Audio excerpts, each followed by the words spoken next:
Hey, how's it going? Welcome to News Act Tuesday, 31st of August 2021. Look front of papers. First up, New York Times pictures some red streaks in the sky, which is supposedly the Taliban celebrating the Yanks leaving. I guess they're tracer rounds or something. Underneath that, Hurricane Ida, 1 million people without power, 300,000 without water. Below that again, Putin opponents given a grim choice, go west or go east into prison. So talking about various allies of Alexei Navalny who've had to leave Russia for fear of persecution, as well as other journalists. New York Times International Edition, Taliban Special Forces. On the left, opinion piece about the Nord Stream 2, which is the pipeline for gas going between Russia and Europe, saying it must be stopped. On the right, shortages in global supply chain. Down here, Beijing tries to quell celebrity culture. So the Chinese administration of cyberspace have come out and said that basically vying for online attention is poisoning the minds of the young. And they're not wrong. Wall Street Journal, Kabul, Afghanistan, Hurricane Ida, China reins in young gamers. So if you're under 18, between Monday and Thursday, you're not allowed game at all. And between Friday and Sunday, you're only allowed game between 8 and 9 p.m. So down here, Burning Man comes to your living room. But don't want that to happen. Oh, I guess it's going to be in virtual reality this year. Okay, I guess that'll stop people having to deal with the smell. Daily News, Afghanistan.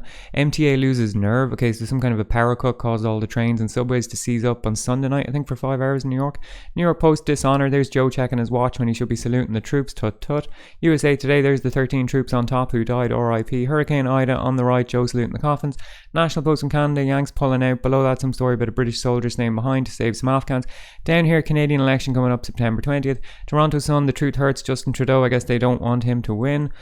Granma, which is the official newspaper of the Central Committee of the Communist Party of China. On the left, Paralympics. On the right, a timeline of various online actions orchestrated by the CIA against Cuba. Things like hashtag SOS Cuba, stuff like this, completely fabricated or AstroTurf campaigns. Down the bottom is a quote from Fidel Castro which says, "Education and culture constitute, like health, one of the most elementary rights of man." Yes, indeed, sir. R.I.P. Global Times from China, Joe saluting the coffins. Underneath that, something about the COVID origin story sparked by frozen food imports from America, I guess they're saying. Jerusalem Post, Gantz offers Palestinians series of goodwill gestures. I mean, that's all they've ever offered them is empty gestures. COVID deaths, Afghanistan. Tehran Times, oh, Joey, what have you done? He fell asleep during some meeting, I think, with Naftali Bennett, so fair play to him getting a little nap on the job. It's an inspiration to us all. On the left, Macron talks big, but few believe him in the region. Emmanuel Macron was in Iraq, said he's going to keep all the French soldiers there. Underneath that, how imperialist interventionism destroyed Afghanistan. Australian, some kind of anti-lockdown piece, something about a movie. The Hindu, Paralympics, Kabul, vaccines.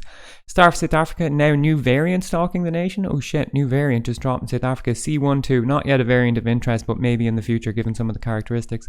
Irish Examiner, human interest story, restrictions being lifted October 22nd. Irish Times pictures some stags. Afghanistan, return to the workplace September 20th, R.I.P. Dogs can anticipate epileptic seizures, good stuff, they need jobs. Irish Independent, some kind of bullshit middle class opinion piece. My nightmare at Dublin Airport. Oh, boo-hoo, did you have to queue for a while?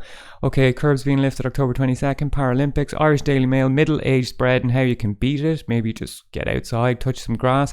Back to the office. Oh dear, back to school. Irish Sun, celeb stuff, true crime. 2 media operators who've orchestrated some kind of a beef between them, presumably to boost their own profiles. The Echo, human interest story. The Herald, football, restrictions lifting. Irish World is the paper for the Irish in Britain. Parties unite across the border to oppose Johnson's amnesty. So Boris Johnson was trying to bring in an amnesty for soldiers and for anyone else involved in killings during the Troubles, but basically every party, north and south in Ireland, has united against it. So maybe there's hope for United Ireland yet. Belfast Telegraph, Van still plays live. That's Van Morrison. Last I heard of him, he was penning anti-lockdown songs. He said, come forward, stand up, fight the pseudoscience and speak up. Good to see he's still been given a platform. Anyway, football beside that. Down here, a story about a lad from Northern Ireland, a soldier who's going to rescue some Afghani families apparently. He's going to stay behind. Financial Times, there's people fleeing Kabul, COVID underneath, something about Rolls Royce.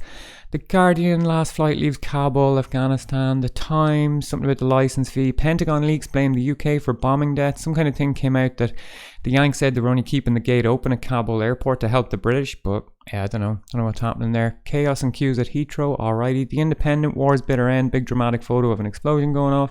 Daily Telegraph, there's Helen Mirren out and about in Venice. Afghanistan, what's down here? COVID. Yep. Daily Mail, secret to great midlife sex, don't want to hear it. New nappy tax, some picture of the lad down here. He got out of Afghanistan with all his dogs. He was running an animal shelter, so the country's kind of divided on that, I guess, whether or not he should have been brought out with all his dogs. Daily Mirror, football, celebs, some crap about going to the beach. Daily Express, something about pensions. Helen Mirren again. iNewspaper, Kabul. Oh, down the bottom, deal or no deal. Can we have a little zoom in here? Prince Andrew's quandary 3 weeks before US court case. Yes, it's coming up soon, lads. I can feel it. It's going to be great. The Metro, there's Storm Stormzy and some other presumably famous people. I'm too old to know who they are.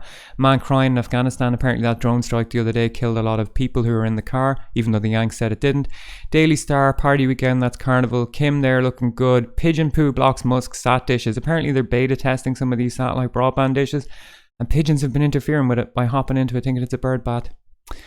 So there you go. Julian Assange is still in jail, 866 days and counting in Belmarsh prison.